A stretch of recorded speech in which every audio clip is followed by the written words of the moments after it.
Hello दोस्तों, ओम साई राम। कैसे हैं आप सब? बिल्कुल मस्त होंगे आप सब, खुश होंगे। बाबा सबको खुश रखे, सबको बढ़िया रखे, स्वस्थ रखे।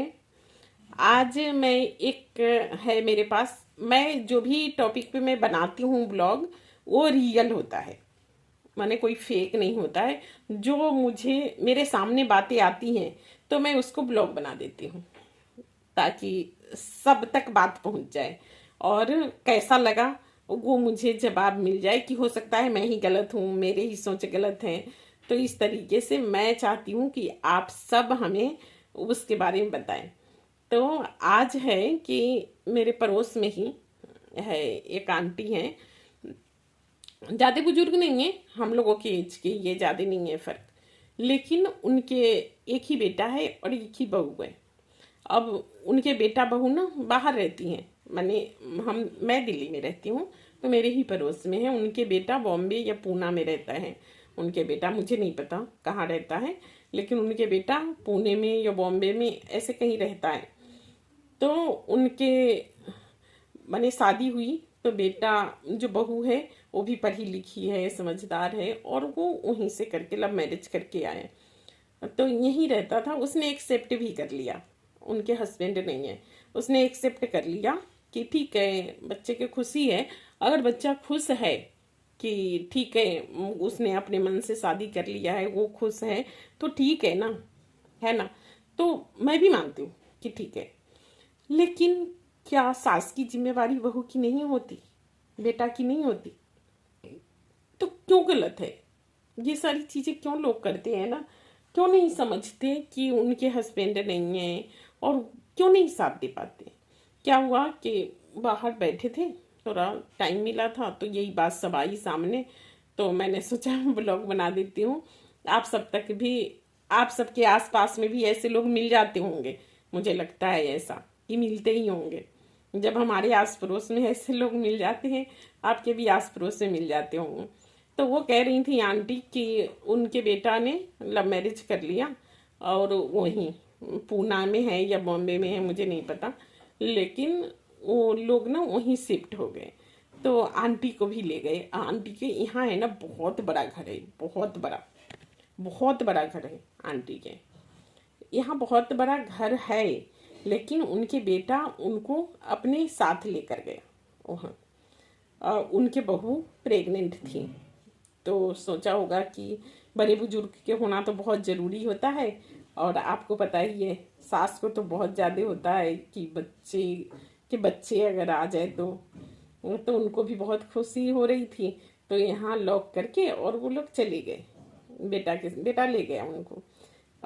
तो यहाँ सब खुश हुए कि सब अच्छा है। बता रही थी अपना वो कहानी, वो मैं बता रही हूँ आपको। लेकर गया, बेबी हुआ उनके, और मेरे ख्याल से 10-12 साल हो गया। माने आती जाती थी, ऐसा नहीं है कि वहीं रह गई। आती 1 साल 2 साल पे आती थी, और फिर 15 दिन 1 महीना रह कर फिर चली जाती थी, फिर आती थी, फिर चली जाती थी। क्योंकि वहाँ किराए पे ले रखे थे उनके बेटा बहू ने घर। फिर उसके बाद 10-15 साल बाद उनके बेटा ने घर लिया, एक अच्छा सा बढ़िया सा घर लिया। खुद बता रही थी आंटी कि घर लिया मेरे बेटा। मैं खुश हो गई कि चलो अब ना हम यहीं सेटल हो जाएंगे, बेटा बहू के साथ ही अब सब दिन हम यहाँ रहेंगे। लेकिन क्या बताएं हम आपको, आंटी रो रही थी, परेशान हो रही थी, कह रही थी कि फिर ये सोच ही रही थी, वो मकान ले भी लिया, सेटल हो गया।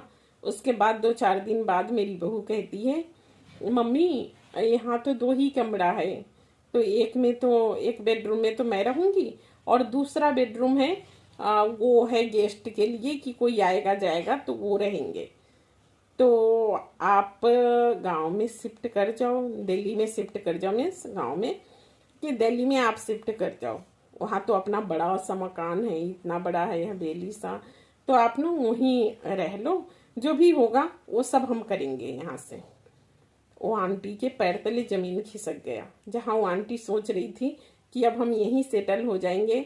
और उस टाइम पे बेटा बहू कह रहा है कि अब ना 10-15 साल अब समझ रहे हैं ना, 10-15 साल के मतलब है 15 साल के बच्चे हो गए।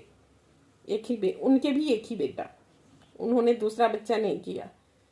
अब वो इस एज में उनको जाकर कह रहे कि आप दिल्ली में ही शिफ्ट हो जाओ। उनको तो पैर तले जमीन खिसक गया, लेकिन वो रोई, परेशान हुई, लग गया उनको टाइम संभलने में। लेकिन फिर भी आंटी परेशान ही रहती है। अभी भी मिली थी कल, तब भी वो रो ही रही थी, परेशान ही थी। लेकिन वो ये एक ना पड़ोस में एक लड़की है, बहुत अच्छी है, वो बहुत अच्छी है, मैंने योगा क्लास वगैरह चलाती हैं। तो वो भी थी वहीं बैठे, हम 3-4 लोग वहीं बैठे थे। तो वो उसने पूछा कि आंटी आप अकेले क्यों बोर होते हो, क्यों दुखी होना है, क्यों आप रोते रहते हो, चलो योगा क्लास चलते हैं, हमारे साथ चलना, कल से योगा क्लास चलेंगे, मैं भी जाती हूँ योगा क्लास। तो उसने बोला कि देखो आंटी भी तो जाती है योगा क्लास, आप भी चलो योगा क्लास। मैंने भी बोला कि हाँ बिल्कुल सही कह रही हैं आप, ना योगा क्लास चला करो, आपको ना मूड फ्रेश हो जाएगा।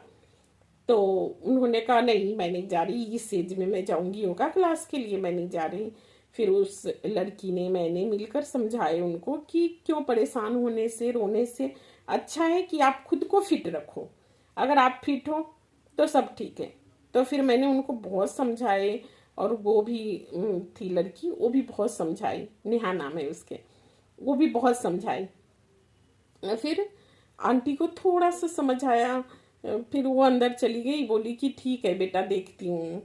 फिर वो सोची होंगी कि हाँ सही कह रही हैं।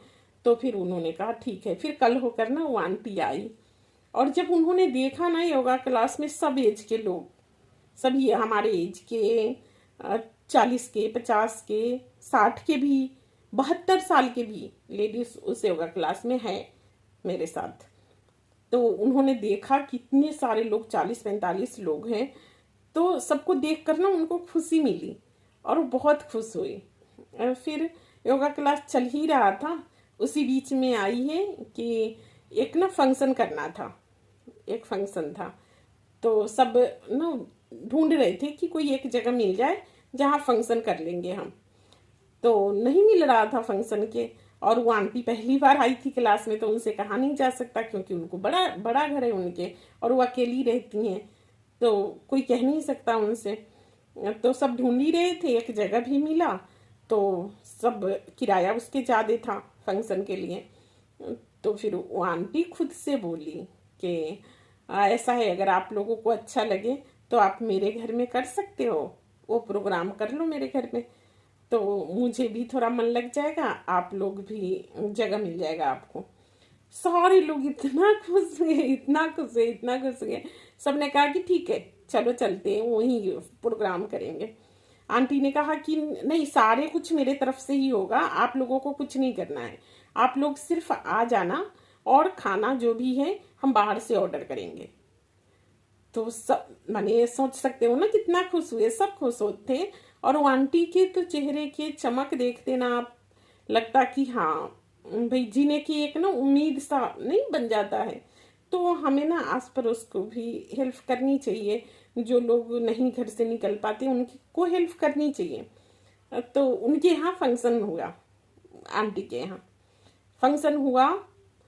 उसके बाद जो आंटी के आप देखते ना, उन्होंने बाकायदा वीडियो बनाकर अपने बेटा बहू को भेजा, और उनके बेटा के सामने से कॉल आया कि मम्मी घर में क्यों किया आपने फंक्शन।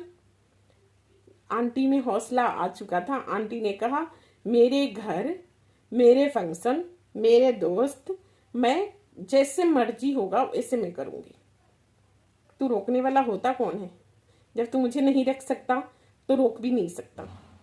और फिर वो आंटी ने प्रोग्राम बहुत अच्छे से किया, और उनको मन भी लग गया, और मुझे लग रहा है कि अब वो सारे फंक्शन वो अटेंड करेंगी। उनके चेहरे के चमक, और बाकायदा वो आंटी कह रही थी कि मुझे बहुत अच्छा लगा, आज मुझे लग रहा है कि आज मेरी जिंदगी के पहला ही डे है। और बता रही थी कि जहाँ बेटा बहू के यहाँ गई थी, पूरा किचन इन पे था, आंटी पे पूरा किचन। बहू जाती थी बाहर, बोलकर चली जाती थी मम्मी ये बना लेना, ये बना लेना, ये बना लेना, ये बना लेना। आंटी कहती थी कि मुझे कोई प्रॉब्लम नहीं होता था बनाने में। मैं सोचती थी हाँ बच्चे खुश हो जाएंगे, मैं बनाऊंगी तो खा कर खुश होंगे। समझ ही नहीं पाई कि सिर्फ वो अपने मतलब के लिए ही मुझे यूज कर रहे हैं। 15 साल बाद उन्होंने हमें वापस भेज दिया। तो मैं ये आप सबको बताना चाहती हूँ कि अपनी ज़िंदगी आप जी लीजिए। अपनी ज़िंदगी जिस एज में भी है आप लोग अपनी ज़िंदगी जी लीजिए। बेटी है, बेटा है, सब है, पूरी फैमिली है, सब अपने अपने तरीके से जीता है। तो हम क्यों नहीं जिए? हमारे ऊपर पाबंदी क्यों? तो मैं आप सबसे ये कहना चाहती हूँ कि जितना भी जिंदगी दिए है भगवान ने, जितना ही है आपके, वो आंटी के पास बहुत बड़ा था। मैं नहीं कह रही हूँ आपके पास बहुत बड़ा है या कितना है, आपके पास जितना भी है उसको आप अपनी खुशी में लगाइए। बच्चे खुश हैं अपने अपने लाइफ में, तो हम क्यों दुखी हो बच्चे के सोचकर कि बच्चा अपने लाइफ में क्या कर रहा है क्या नहीं कर रहा है। आप अपने लाइफ के सोचिए और कमेंट करके ज़रूर बताइएगा कि वो आंटी जिन्होंने एक अपना स्टेप आगे बढ़ाकर और अपने लाइफ को आगे बढ़ा लिया, ये सही है या नहीं है? उनके बेटा बहू ने गलत किया या सही किया? क्या आंटी को 15 साल वहाँ रुक कर उन्होंने जो किया था बेटा बहू के लिए, उनको नहीं करना चाहिए था? और अगर उन्होंने किया तो क्या उसके सिला ये मिलना चाहिए? क्या माँ बाप बेटा बहू की जिम्मेवारी नहीं होते? जबकि पता है कि बेटी नहीं है, एक ही बेटा है, तब तो और जिम्मेवारी बढ़ जाती है। लेकिन ये बात क्या उनके बेटा को नहीं समझना चाहिए? कमेंट करके आप सब जरूर बताइएगा। और ये भी बताइएगा क्या आप सबके आसपास में ऐसे लोग भी मिलते हैं? चलिए अगले ब्लॉग में मिलते हैं आप सबसे। मैं तो एक सच्ची कहानी लेकर आ जाती हूँ, जो मेरे सामने होता है ना, मैं सोचती हूँ कि ब्लॉग बना देती हूँ। कम से कम यादगार के तौर पे मेरे पास ये ब्लॉग होगा और आप सबके साथ होगा। तो आप सब कमेंट करके जरूर बताइएगा कि आप सबको ब्लॉग कैसा लगा। ओके, ओम साई राम, राधे राधे जी, राधे राधे। अपना ध्यान रखिए, स्वस्थ रहिए, मस्त रहिए, एंजॉय कीजिए।